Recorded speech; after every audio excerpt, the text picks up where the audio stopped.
फिर से एक बार और स्वागत है आपका हमारे यूट्यूब चैनल पे डेवलपर ट्यूटोरियल में। लास्ट ट्यूटोरियल में देखा था हम किस तरह से अपने सिस्टम में एक इन्वायरमेंट सेटअप कर सकते हैं माई एसक्यूएल डाटाबेस के लिए। लेकिन हम इस ट्यूटोरियल में देखने वाले हैं कि हम अपने माई एसक्यूएल में कैसे एक डाटाबेस क्रिएट करते हैं और उसमें कॉलम नेम कैसे देते हैं, टेबल नेम कैसे देते हैं, उसमें वैल्यू कैसे स्टोर कराते हैं। अगर आपने लास्ट ट्यूटोरियल देखा है तो मैंने आपको बताया था कि जो माई एसक्यूएल डाटाबेस एक तरह से एक्सेल सीट की तरह काम करता है, मतलब कि उसमें जो डाटा दिखता है वो एक्सेल सीट के फॉर्मेट में दिखता है। ठीक है, तो वो सब कुछ हम कैसे देते हैं, हम कॉलम नेम मतलब कैसे क्रिएट करते हैं, कमांड कैसे देते हैं एसक्यूएल की, तो ये सारी चीज़ें हम देखने वाले हैं इस ट्यूटोरियल में। और इसमें हम मेन चीज़ है कि डाटा टाइप कितने होते हैं, यानी कितने टाइप होते हैं, डाटा टाइप कितने तरह से दे सकते हैं, ये सारी चीज़ें देखने वाले हैं। तो आप इस वीडियो को बिल्कुल मिस मत करिए। और मैं आपको बताना चाहता हूँ, अगर आपने हमारा चैनल अभी तक सब्सक्राइब नहीं किया प्लीज़ सब्सक्राइब कर लेना, क्योंकि ऐसी ज़रूरी नहीं है माई एसक्यूएल की ही सीरीज़ हो, ट्यूटोरियल सीरीज़ हो, बट और भी सीरीज़ हो सकती हैं। पीएचपी की, एचटीएमएल सीरीज़ पहले से ऑलरेडी क्रिएट करी गई हैं। तो हम अब बात करते हैं कि हम अपने माई एसक्यूएल में एक डाटाबेस को कैसे क्रिएट कर सकते हैं। ठीक है, तो देखो सबसे पहले जो आपका काम रहता है आपके माई एसक्यूएल में, जो हमें कमांड देनी होती है एसक्यूएल कमांड जिसे कहते हैं, तो वो सबसे पहले देनी होती है डाटाबेस के लिए, यानी कि क्रिएट डाटाबेस। तो वो कैसे देते हैं, देखो तो मैं लिखना पड़ेगा उसके लिए क्रिएट डाटाबेस और डाटाबेस का नाम, यानी कि आपका डाटाबेस का नाम कोई भी हो सकता है, सिर्फ इतना है कि वहाँ पे स्पेस नहीं होना चाहिए। आपके डाटाबेस में आइकन वगैरह रख सकता है कुछ भी, ठीक है, लेकिन आपको ये कमांड चलानी पड़ेगी, इसे बोलते हैं एसक्यूएल कमांड, यानी क्रिएट डाटाबेस एंड डाटाबेस का नाम। ये तो आपको ऐसा ही रखना पड़ेगा, क्रिएट डाटाबेस, और यहाँ पे मैं एस को कर दिया, ठीक है, मैंने सही कर दिया है, और आप ठीक है, ओके, ठीक है, create database and database name. ठीक है, तो ये कमांड देने के बाद आपके पास एक डाटाबेस क्रिएट होगा। हम इसको प्रैक्टिकल देखेंगे फिलहाल, तो अभी आप इतना ही समझिए कि ये आपके पास एक एसक्यूएल कमांड है जिससे हम देते हैं एक क्रिएट डाटाबेस, और आपका एक क्रिएट डाटाबेस हो जाता है। ठीक है, अब इसके बाद जो आपकी सेकंड अप्रोच रहती है वो ये कि अब इस डाटाबेस में आप टेबल क्रिएट करें, मतलब कि टेबल का नाम दें। आपकी डाटाबेस में मल्टीपल टेबल हो सकती हैं। फिर से अगर मैं बताना चाहता हूँ, ये आपके एक डाटाबेस में मल्टीपल टेबल हो सकती हैं। जैसे कि आपने अगर क्रिएट डाटाबेस लिखा और डाटाबेस नेम, यानी कि आप लेट्स से अगर स्टूडेंट इन्फॉर्मेशन नाम का एक डाटाबेस बनाया, उसमें ज़रूरी नहीं है कि एक ही टेबल हो, उसमें मल्टीपल टेबल हो सकती हैं। लेट्स से उसका रोल नंबर, और फिर आप चाहो तो दूसरे अदर क्लास का रोल नंबर, यानी कि क्लास 12 एंड क्लास 11 अलग अलग। तो इस तरह से डाटाबेस के आप टेबल क्रिएट कर सकते हो डाटाबेस में। ठीक है, जो आपका डाटाबेस होता है तो उसमें जो इन्फॉर्मेशन होती है कुछ इस तरह की दिखती है। ठीक है, यानी कि एक टेबल क्रिएट होती है और उसमें कुछ कॉलम नेम होते हैं और उसमें कुछ आपकी इन्फॉर्मेशन होती है। ठीक है, इसी तरह से आपका जो माई एसक्यूएल डाटाबेस है इसी तरह का दिखता है। ठीक है, देखो इसमें जो नेम है, किसी की एज है और सिटी है। ठीक है, यानी कि जो अभिषेक कुमार की जो एज है वो 21 है, सिटी टूंडला है, आकाश कुमार 19 एंड आगरा। इस तरह से आपकी कुछ डाटाबेस है और उसमें कुछ वैल्यूज हैं। ठीक है, अब इसके लिए हमारी जो अप्रोचेस रहती हैं वो क्या रहती हैं, देखो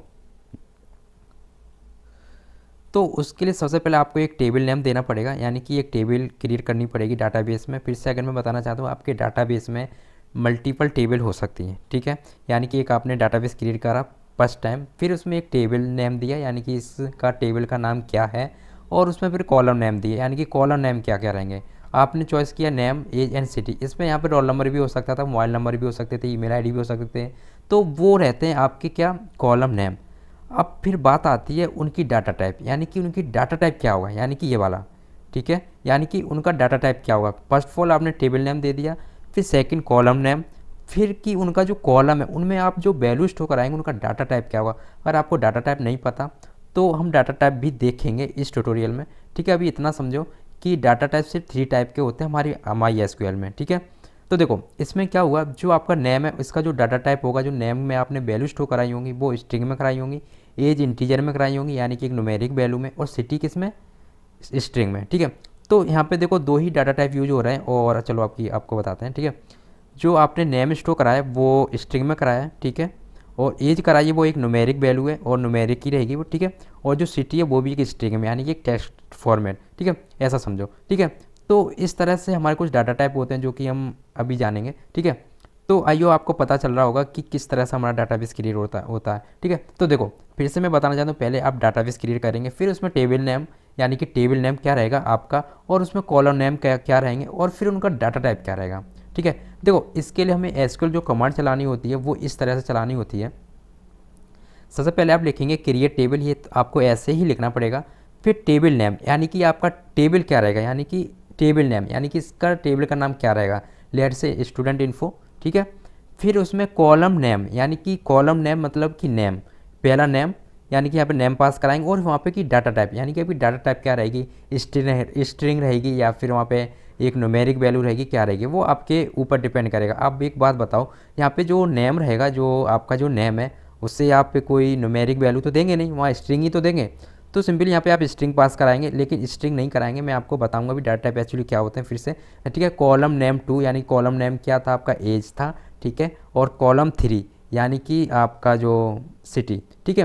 तो सिंपली यहाँ पे नेम, एज एंड सिटी, और यहाँ पे उनके डाटा टाइप पास कराएंगे। यहाँ पे जरूरी नहीं आप 3 ही पास करा पाएँ, या आप बहुत सारी पास करा सकते हैं। नेम भी हो सकता था, उसका रोल नंबर भी हो सकता था। तो आप इस तरह से अपने डाटाबेस में एक टेबल क्रिएट कर सकते हैं, ठीक है। सिंपली यहाँ पे आपका काम हो गया टेबल क्रिएट करना, ठीक है। अब हम बात करते हैं कि डाटा टाइप की, हम डाटा टाइप कैसे पास कराते हैं यहाँ पे, ठीक है। जो डाटा टाइप होते हैं हमारी माई एसक्यूएल में, वो बेसिकली 3 टाइप के ही होते हैं। एक तो string, numeric, date and time. इन्हीं तीनों डाटा टाइप में ही हमारा जो डाटा होता है वो स्टोर होता है। तो हम पहले देखते हैं स्ट्रिंग डाटा टाइप को। अगर मैं बात करूँ इस स्ट्रिंग डाटा टाइप की, जिसमें आप एक टेक्स्ट फॉर्मेट में डाटा स्टोर कराएंगे अपने डाटाबेस में, तो इसमें बेसिकली 14 कैटेगरी मिल जाती हैं, जिसमें आप अपना डाटा टाइप सेलेक्ट कर सकते हैं और अपनी वैल्यू को स्टोर करा सकते हैं, ठीक है, यानी कि टेक्स्ट को, ठीक है। तो अगर हम बात करें 1 एंड 2 यानी कि केयर और वेयर केयर की, तो केयर की जो लेंथ होती है वो 0 to 255 होती है, ठीक है। आप इसमें जो करेक्टर स्टोर करा पाएंगे 255 ही करा पाएंगे, लेकिन आपको इसमें एक फैसिलिटी मिल जाती है, वो यह कि इसमें आप स्टेप साइजिंग कर सकते हैं, यानी कि आप इसमें 0 to 55 के बिटवीन कितने भी इसमें लेंथ पास करा सकते हैं, यानी साइज़ में। यहाँ जो साइज़ का मतलब ये है कि यहाँ पे अगर आपने 10 पास करा दिया, तो जो आपका जो टेक्स्ट पास होगा, यानी कि जो स्टोर वैल्यू स्टोर होगी आपके डाटाबेस में, वो सिर्फ 10 करेक्टर ही होंगे उसमें, ठीक है। उसमें ज़्यादा करेक्टर स्टोर नहीं करा सकते फिर, ठीक है। यहाँ पे यानी कि आप एक तरह से स्टेप साइजिंग कर सकते हैं। और जो बेयर केयर की जो लेंथ होती है वो 0 to 65535 होती है, ठीक है। जो बाइनरी की जो साइजिंग होती है, ठीक है, वो रहती है 0 to 255। अगर हम बात करें टाइनी टेक्स्ट और टेक्स्ट की, तो जो टाइनी टेक्स्ट में जो करेक्टर स्टोर करा सकते हो वो 255 करेक्टर स्टोर करा सकते हो, लेकिन इसमें आपको एक स्टेप साइजिंग की फैसिलिटी नहीं मिलती। यहाँ पे जो करेक्टर स्टोर होंगे वो 255 होंगे, ठीक है। अगर हम बात करें टेक्स्ट की, इसमें आप साइज दे सकते हैं, लेकिन यहाँ पे जो डाटा स्टोर होता है आपका वो बाइट में होता है, और इसकी जो आप डाटा स्टोर करा पाएंगे वो 65 और 535 बाइट्स करा पाएंगे, ठीक है। इतना डाटा आप स्टोर करा सकते हैं, ठीक है। अगर हम बात करें मीडियम टेक्स्ट और लॉन्ग टेक्स्ट की, तो इसमें जो करेक्टर्स होते हैं 16777 215 करेक्टर स्टोर करा सकते हैं, और लॉन्ग टेक्स्ट में 4294 967 295 करेक्टर स्टोर करा सकते हैं, ठीक है। लेकिन इसमें जो डाटा होता है, इसमें कोई स्टेप साइजिंग का आपको ऑप्शन नहीं मिलता, लेकिन हाँ इसमें आप बड़े बड़े पैराग्राफ स्टोर करा सकते हैं, ठीक है। फिर से मैं रिपीट करना चाहूँगा, इसमें medium text and long text, इसमें आप बड़े बड़े पैराग्राफ स्टोर करा सकते हैं, ठीक है। और अगर हम बात करें टाइनी ब्लॉब और ब्लॉब एंड मीडियम ब्लॉब और लॉन्ग ब्लॉब, इसमें जो डाटा स्टोर होता है वो बेसिकली बाइट में होता है। इनके जो आपकी लेंथ होती है टाइनी ब्लॉब की वो 255 बाइट होती है, और ब्लॉब की होती है, इसमें आपको साइजिंग का भी ऑप्शन मिल जाता है, और इसका जो लेंथ होती है वो 535 बाइट्स होती है, ठीक है। और मीडियम ब्लॉब की 16777 215 बाइट्स होती है, यानी कि अरब में, ठीक है। और लॉन्ग ब्लॉब की 4294 967 295 बाइट होती है, ठीक है। अगर हम बात करें इनम और सेट की, तो यहाँ पे आप देख सकते हैं कि बेल 1 बेल 2 बेल 3 लिखा है, इसका मतलब है कि वैल्यू, ठीक है। यहाँ पे आप अपने अनुसार वैल्यू पास करा सकते हैं। यहाँ से लेयर से आपने अगर यहाँ पे 3 नाम पास कराए, अभिषेक, अभी एंड आकाश, तो जब आप रो क्रिएट करेंगे यानी कि आप वैल्यू स्टोर कराएंगे उसमें, तो सिर्फ आपके 3 नाम ही पास हो सकते हैं, इसके अलावा कोई दूसरा नाम पास नहीं होगा, ठीक है। इनम और सेट में इन दोनों में डिफरेंस ये होता है, आप इसमें जो वैल्यू पास करा पाएंगे वो 65535 वैल्यू ही पास करा पाएंगे, ठीक है। और सेट में ओनली 64 वैल्यूज, ठीक है। और लेकिन यहाँ पे एक शर्त होती है कि आप नाम पास कराएंगे उसके पीछे कॉमा लगना चाहिए, ठीक है। अगर आपने लिखा अभिषेक कुमार कॉमा, आकाश कुमार कॉमा, और शशि सिंह कॉमा, ठीक है, तो इस तरह से आप वैल्यू पास कराते हैं, और सिर्फ ये ही वैल्यू वैलिड होगी आपके डाटाबेस के लिए, इसके अलावा और कोई वैल्यू नहीं लेगा आपका डाटाबेस, ठीक है। ये सब कैसे करते हैं वो तो हम प्रैक्टिकल समझेंगे, यहाँ पे इतना समझिए, यहाँ पे आप अपनी अनुसार वैल्यू पास करा सकते हैं। लेट से अगर आपको 3 नाम बहुत गंदे लगते हैं, यानी कि उनसे आपको बहुत नफरत है, और आप चाहते हैं कि वो नाम मेरे डाटाबेस में ना आए, तो सिंपली वो नाम यहाँ से रिमूव करेंगे, और सिंपली यहाँ पे कंडीशन दे दो नॉट इन कैश, कुछ कोई भी कंडीशन हो सकती है, ठीक है। तो उस तरह से हम यहाँ पे इनके साथ खेल सकते हैं, इन इनम और सेट के साथ। तो आई होप आपको समझ में आ गया होगा ये स्ट्रिंग डाटा टाइप। देखो फिर से मैं रिपीट करना चाहता हूँ, एक्चुअली मुझे लगता है कि हाँ मैं ठीक से नहीं समझा पाया और आपको समझ नहीं आया, तो मैं समझाता रहता हूँ फिलहाल, ठीक है। चलो अभी हम बात करते हैं कैर और बेयर कैर की, ठीक है। अगर आपको समझ में आ गया तो आप सिंपली स्किप कर सकते हैं यहाँ से, ठीक है। अगर हम बात करें कैर और बेयर कैर की, इसमें आप स्टेप साइजिंग कर सकते हैं, यानी कि आप चाहते हैं आपके डाटाबेस में 10 कैरेक्टर ही स्टोर हो, तो सिंपली यहाँ पे 10 लिखो और यहाँ भी 10 लिख सकते हैं। लेकिन इनमें दोनों में जो डिफरेंस होता है वो लेंथ को लेके होता है। इसमें जो कैरेक्टर की लेंथ होती है वो 0 to 255 होती है, और बेयर कैर में होती है 0 to 65535 होती है, ठीक है। और बाइनरी और बेयर बाइनरी में जो लेंथ होती है वो सेम रहती है, बट इसमें जो डाटा स्टोर होता है, जो आपका टेक्स्ट स्टोर होता है, वो एक बाइनरी फॉर्मेट में होता है, ठीक है। अगर हम बात करें टाइनी टेक्स्ट की, तो इसमें जो करेक्टर स्टोर होते हैं वो 255 करेक्टर होते हैं, लेकिन इसमें आपको एक फैसिलिटी नहीं मिलती, वो होती है एक स्टेप साइजिंग की, ठीक है। अगर हम बात करें टेक्स्ट, इसमें भी आप साइजिंग कर सकते हैं इसमें, लेकिन डाटा स्टोर होता है आपका बाइट में, ठीक है। अगर हम बात करें मीडियम टेक्स्ट, लॉन्ग टेक्स्ट की, तो इसमें आप पैराग्राफ जैसे कैरेक्टर स्टोर करा सकते हैं। आप देख सकते हैं इसमें कितने सारे कैरेक्टर स्टोर हो सकते हैं, ठीक है। इसकी लेंथ इतनी ज़्यादा है, लेकिन इसमें आपको साइजिंग की फैसिलिटी नहीं मिलती, ठीक है। अगर हम बात करें tiny blob, blob and medium blob और लॉन्ग ब्लॉब, इसमें जो डाटा स्टोर होता है वो बाइट में होता है, और आप यहाँ पे बाइट देख सकते हैं कि टाइनी ब्लॉब में आप 255 बाइट का डाटा ही स्टोर करा सकते हैं, ठीक है। यहाँ कैरेक्टर की बात नहीं हो रही, यहाँ बाइट की बात हो रही है, यहाँ 255 बाइट स्टोर करा सकते हैं, ठीक है, ठीक है। अगर हम बात करें ब्लॉब, इसमें आप साइजिंग यानी कि यहाँ पे बाइट दे सकते हैं कि आप चाहते हैं कि 10 बाइट का ही डाटा स्टोर हो आपके डाटाबेस में, सिंपली यहाँ पे 10 लिखो, सिंपली आपका काम हो जाता है। और हम बात करें मीडियम ब्लॉब और लॉन्ग ब्लॉब, तो इसमें आप देख सकते हैं इतना सारा डाटा स्टोर करा सकते हैं, ठीक है। और इनम और सेट मैं बता चुका हूँ, इसमें आप अपने अकॉर्डिंग वैल्यू पास करा सकते हैं। आप चाहते हैं आपके जो कलर हैं, favourite colour red, blue and green, तो सिंपली यहाँ पर रेड, ब्लू और ग्रीन लिखोगे। और इसके अलावा कोई आपके डाटाबेस में जो कलर के नाम की टेबल होगी, ठीक है, यानी कि टेबल का जो कॉलम नेम होगा उसमें जो कलर होगा वो आपके अनुसार होगा, ना कि किसी और के अनुसार, ठीक है, ठीक है। तो इस तरह से हम इन स्ट्रिंग डाटा टाइप को सेट करते हैं अपने, जब हम डाटा स्टोर कराते हैं अपने डाटाबेस में तब, ठीक है। तो बेसिकली यही थी हमारी स्ट्रिंग से रिलेटेड डाटा टाइप्स। और अगर हम बात करें अब न्यूमेरिक वैल्यू डाटा टाइप की, और इसमें आपको 13 कैटेगरीज मिल जाती हैं, जिसमें आप अपना न्यूमेरिक डाटा स्टोर करा सकते हैं अपने डाटाबेस में। अगर हम बात करें बिट की, तो इसमें जो डाटा स्टोर होता है वो एक बिट फॉर्मेट में होता है, और जिसमें आप बिट स्टोर करा सकते हो 1 to 64 बिट स्टोर करा सकते हैं, ठीक है। और लेकिन इसमें आपको फैसिलिटी जो मिलती है वो एक साइजिंग की फैसिलिटी मिल जाती है, ठीक है। इसी तरह हम बात करें सेकंड की, जो कि एक टाइनी इंट है, और इसमें जो आप डाटा स्टोर करा सकते हैं, जो वैल्यू स्टोर करा सकते हो, माइनस की 128 to 127 करा सकते हैं। अगर यहाँ पर आप 128 कराना चाहते हैं प्लस पॉजिटिव में, तो नहीं करा पाएंगे, क्योंकि इसकी जो रेंज है वो -128 to 127 है। अगर हम बात करें थर्ड एंड फोर्थ, ठीक है, इसमें जो इंटीजर, इसका एक शॉर्ट फॉर्म है इंटीजर का, ठीक है। इससे यहाँ पर जो आपका जो वैल्यू स्टोर करा सकते हो -1474836482 to 1474836487 तक करा सकते हैं पॉजिटिव में, ठीक है। तो ये दोनों एक ही इंट है, वो एक इंटीजर का एक शॉर्ट फॉर्म है, ठीक है। अगर हम बात करें स्मॉल इंट, इसमें भी आप साइजिंग कर सकते हैं। इसमें जो वैल्यू आप स्टोर करा पाएंगे वो करा पाएंगे -327682 32767, ठीक है, पॉजिटिव में, ठीक है। और हम बात करें 6 की, जो कि एक मीडियम इंट है, इसमें भी आप साइजिंग कर सकते हैं। वो साइजिंग ये है कि -8388608283886007 तक करा सकते हैं, ठीक है। अगर हम बात करें बिग इंट की, तो इसमें बेसिकली हम जब मोबाइल नंबर स्टोर कराना होता है अपने डाटाबेस में तब यूज़ कर सकते हैं। आप देख सकते हैं कि जो इससे पहले जितनी भी कैटेगरी थी न्यूमेरिक डाटा टाइप की, तो वो बहुत ही स्मॉल थी और इसमें हम नंबर स्टोर नहीं करा सकते थे। लेकिन बिग इंट में आप एक नंबर स्टोर करा सकते हैं, ठीक है। इसकी आप रेंज देख लेना, ठीक है। और अगर हम बात करें बुलियन की, इसमें हम 2 ही वैल्यू स्टोर करा सकते हैं, 1 या 0। 1 का मतलब होता है ट्रू और 0 का मतलब होता है फॉल्स, ठीक है। आपने पढ़ा भी होगा, और पाइथन सी कोई सी भी लैंग्वेज करी होगी तो वहाँ पे आपने जरूर देखा होगा, ठीक है। बुल और बुलियन एक सेम डाटा टाइप है, ठीक है। ये जो बुल है वो बुलियन का एक शॉर्ट टर्म डाटा टाइप है, ठीक है। फ्लोट और डबल इसमें कोई डिफरेंस नहीं है, सेम ही तरह से काम करते हैं।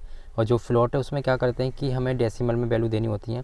अगर हमने यहाँ पे साइज दे दिया 7, तो यहाँ पे सिर्फ 7 डिजिट ही होना चाहिए, चाहे फिर वो पॉइंट के लेफ्ट में हो चाहे राइट में हो, ठीक है। अगर हम बात करें, देखो जैसे अगर हमने यहाँ पे 7 दे दिया, ठीक है, तो साइज़ अगर हमने 7 कर दिया जैसे साइज़, और अगर हम 7 कर दिए, और तो यहाँ पे जो आप वैल्यू दे सकते हो वो दे सकते हो 999.999, यानी कि 7 डिजिट हो गए, ठीक है। ये हो जाएगी नेगेटिव में, लेकिन पॉजिटिव में जो होगी यहाँ पे 8 हो जाएगा, ठीक है, सिंपली, ठीक है। आई होप आपको पता चलेगा होगा कि ये कैसे दे रहे हैं, ठीक है। ऐसे डबल में होता है, अगर आपने यहाँ पे दे दिया 6, ठीक है, तो यहाँ पे क्या होगा कि यहाँ पे 3 और यहाँ पे 3, ठीक है, ओके। अगर हम बात करें डेसिमल में, और यहाँ पे भी ऐसा ही करना होता है, लेकिन इसमें जो डेसिमल में आपको फिक्स डिजिट देनी होती है, ठीक है। यहाँ पे जो होता है वो फिक्स होता है, यानी कि यहाँ पे जो साइज़ है वो 60 है और डेसिमल जो डी है वो 30 है, इससे ज़्यादा नहीं दे सकते, लेकिन इसमें आप दे सकते थे, ठीक है। अगर यहाँ पे आपने 7 लिख दिया तो सिंपली यहाँ पे अगर तो यहाँ पे 7 डिजिट होनी चाहिए नंबर टोटल, ठीक है। अगर हम बात करें डेसिमल की, तो ये एक शॉर्ट हैंड डाटा टाइप है इस डेसिमल का, ठीक है। तो आई होप आपको पता चल गया होगा कि एक्चुअली न्यूमेरिक डाटा टाइप क्या होते हैं। अगर हम बात करें date and time data type की, तो इसमें बेसिकली 5 डाटा टाइप होते हैं, जिसमें आप अपना डेट एंड टाइम स्टोर करा सकते हैं अपने डाटाबेस में, ठीक है। अगर हम बात करें डेट की, तो इसमें जो डेट रहती है उसकी जो रेंज है वो 1000 से लेकर 9999 तक रहती है, ठीक है। इसके बिटवीन ही आप डेट सेलेक्ट कर सकते हैं और अपना डाटा स्टोर करा सकते हैं अपने डाटाबेस में इन द डेट, ठीक है। अगर देखो जो इसका जो फॉर्मेट होता है वो ईयर, मंथ एंड डे, यानी कि जो मंथ होता है वो मिडल में होता है और ईयर होता है वो फर्स्ट में होता है और डे रहता है लास्ट में, ठीक है। और इसकी आपको रेंज पता ही चल गई है, ठीक है। और डेट और टाइम की बात करें तो सिंपली आप इसमें डेट और टाइम दोनों स्टोर करा सकते हैं, ठीक है। इसमें लेकिन फर्स्ट वाले में डेट ओनली स्टोर करा सकते थे, ठीक है। अगर इसमें भी जो डाटा फॉर्मेट रहता है वो सिंपली यही रहता है, जो year, month and day, hour, minute and second, ठीक है। देखो इसके यूजेस कहाँ पे होते हैं, जैसे कि आपने कोई फॉर्म बनाया और आपने वहाँ कैलेंडर टैग ले रखा है, तो वहाँ पे क्या होगा, उसका जो कैलेंडर टाइप होता है वो सिंपली दोनों स्टोर कराएगा। अगर आपने वहाँ पे डेट, अगर डाटाबेस में अगर आपने डेट ले रखी होगा डाटा टाइप, तो वहाँ पे स्टोर नहीं होगा। क्यों नहीं होगा? क्योंकि वहाँ पे आपका जो कैलेंडर होगा, जो आपने टाइप में कैलेंडर दे रखा होगा HTML फॉर्म में, तो वहाँ पे नहीं होगा, क्योंकि यहाँ पे जो आपका डाटा टाइप है डेट है, लेकिन आप चाहते हैं कि डेट एंड टाइम दोनों स्टोर हो, तो वहाँ पे नहीं होगा, ठीक है। तो वहाँ पे आपको डेट एंड टाइम लेना पड़ेगा, ठीक है, डाटा टाइप। अगर हम बात करें टाइम स्टैम्प और डेट में कोई डिफरेंस नहीं, इसमें सिर्फ आप बीती हुई डेट ले सकते हैं, ठीक है। और अगर हम बात करें टाइम की, तो टाइम जो है हावर, मिनट एंड सेकंड, इसमें आप सिंपली टाइम ही स्टोर करा पाएंगे, डेट नहीं करा पाएंगे। और अगर हम बात करें ईयर की, तो इसमें आप 4 डिजिट की कोई भी ईयर ले सकते हैं, ठीक है, यानी कि 1901, 2004, 2001, तो इस तरह की वैल्यू आप ले सकते हैं इस ईयर में, सिर्फ इसमें ईयर ही स्टोर होगी, ठीक है। चलो अब इसको हम प्रैक्टिकल देखते हैं कि हम अपने डाटा टाइप कैसे सिलेक्ट करते हैं और प्रैक्टिकल कैसे अपने डाटाबेस में स्टोर कराते हैं। आपको सबसे पहले क्या करना पड़ेगा कि यहाँ से आपको एग्जाम सर्वर को स्टार्ट कर लेना है, ठीक है। और मेरे पे ऑलरेडी स्टार्ट है, तो आप प्लीज़ स्टार्ट कर लीजिएगा और यहाँ से सिंपली कट करने के बाद और आपको वर्क बेंच को ऑन करना है, ठीक है। इसे करने के बाद आपको क्या करना पड़ेगा कि यहाँ पे जो हमने एक सर्वर क्रिएट किया था इसको ऑन कर लेना है। देखो अगर आप चाहते हैं PHP-MyAdmin जो कि एक वेब ब्राउज़र जो एक टूल किट है, तो वहाँ से भी आप जो है प्रैक्टिस कर सकते हैं, बट ये एक ग्राफिकल इंटरफेस है और एक यूज इंटरफेस काफ़ी अच्छा है, तो इसलिए इसको कमांड देना वो काफ़ी अच्छा लगता है, तो सिंपली आप इसको भी यूज़ करिए। और अगर आपने सेकंड ट्यूटोरियल नहीं देखा तो वहाँ से आप देखिए और उससे डाउनलोड करिए कि एग्जाम सर्वर ये हमें कहाँ से डाउनलोड करना होगा, ठीक है। देखो वहाँ पे क्लिक करते ही आपको एक इस तरह का यूजर इंटरफेस देखेगा, ठीक है। और यहाँ पे अभी कोई भी डाटाबेस नहीं है और सिंपली हम सबसे पहले जो हमारा काम होता है वो होता है डाटाबेस क्रिएट करना। मैंने इस ट्यूटोरियल में स्टार्टिंग में ही बताया है कि हम डाटाबेस क्रिएट करते हैं सबसे पहले, तो उसके लिए जो हमें कमांड देनी होती है वो क्रिएट और हमें देना होता है डाटाबेस, ठीक है। और अब हम डाटाबेस का नाम क्या रखना चाह रहे हैं, एक्चुअली डाटाबेस का नाम क्या रहेगा, तो मैंने आपको बताया था कि जो डाटाबेस होता है उसमें मल्टीपल टेबल भी दे सकते हैं, लेकिन कैसे दे सकते हैं वो हम ये जानेंगे। और सिंपली यहाँ पे इन्फो करके, यानी कि एम्प्लॉय इन्फॉर्मेशन नाम के डाटाबेस बना रहा हूँ सिंपली, ठीक है। और सिंपली यहाँ पे कॉमा लगा के और इसे जैसे ही आप रन करोगे, जैसे यहाँ से आके, तो ये देखो यहाँ ग्रीन जैसा साइन आ गया है और इसका मतलब ये है कि आपका जो डाटाबेस है क्रिएट हो गया। और यहाँ से जैसे आप रिफ्रेश करेंगे पेज को और आपको जो है डाटाबेस दिख जाएगा, ये देखिए सिंपली यहाँ पे अभी देखो कोई भी टेबल क्रिएट नहीं हुई है, यहाँ पे देख सकते हैं आप कोई भी टेबल क्रिएट नहीं हुई है, ठीक है। आप सिंपली अब क्या करेंगे कि यहाँ से इसको डिलीट करने के बाद, ठीक है, Ctrl+S सेव कर दिया मैंने, कुछ नहीं किया। और हमें Ctrl+S सेव नहीं करना होता, सॉरी, क्योंकि मैं PHP की प्रैक्टिस करा चुका हूँ, तो उसके लिए Ctrl+S सेव करना पड़ता था, तो जाके फाइल सेव होती थी, तो ये रहता था, ठीक है। अब देखो यहाँ पर कोई भी टेबल क्रिएट नहीं हुई है, लेकिन आप चाहते हो कि जो आपका डाटाबेस इसमें कोई टेबल क्रिएट हो, तो उसके लिए या तो आप सेट एज डिफ़ॉल्ट स्कीमा करें या फिर एक कमांड दें, वो ये होती है कि यूज कौन सा डाटाबेस आप यूज करना चाह रहे हैं अभी फ़िलहाल में, और वो करना चाह रहे हैं एम्प्लॉय और इन्फो करके, ठीक है। और सिंपली यहाँ पे जैसे आप इसे रन करेंगे यहाँ से, और देखो ये रन हो जाएगा और जो यहाँ पे देख गया ये हाईलाइट हो गया है, इसका मतलब है कि अब आप डाटाबेस है एम्प्लॉय इन्फो नाम का डाटाबेस यूज करने वाले हैं, ठीक है। अब जो हमारा मेन काम होता है कि हम टेबल कैसे क्रिएट करें अपने डाटाबेस में, ठीक है। तो डाटाबेस हम टेबल क्रिएट करने के लिए हमें लिखना पड़ता है कि क्रिएट, यानी कि आप इसे कैपिटल में लिखिए और क्रिएट, और टेबल, आप टेबल का नाम क्या देना चाहते हैं, एम्प्लॉय दे देते हैं सिंपली, ठीक है। और इसे मैं स्मॉल में लिखूँगा एम्प्लॉय, और ठीक है, और यहाँ पे कॉमा लेके रखिए। और इसमें देखो आपको टेबल क्रिएट करते हैं और इसमें आपको देना पड़ेगा कि आप टेबल में कितने कॉलम्स नेम देना चाहते हैं, ठीक है। तो सिंपली उसके लिए हम एक एम्प्लॉय नंबर दे लेते हैं, एम्प्लॉय नंबर। और इसकी जो डाटा टाइप रहेगी आपको पता है इंटीजर रहने वाली है, ठीक है।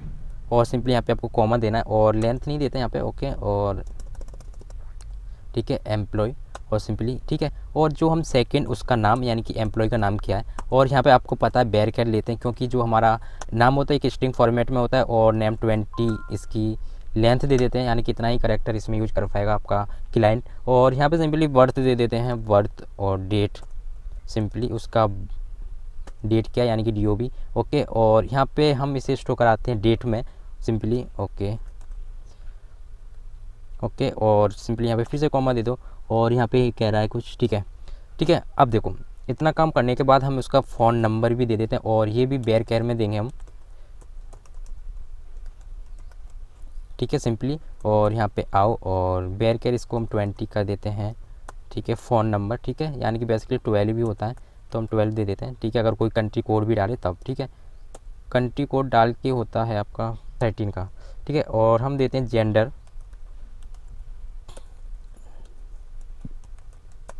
और जेंडर में हम दे देते हैं वेयर केयर,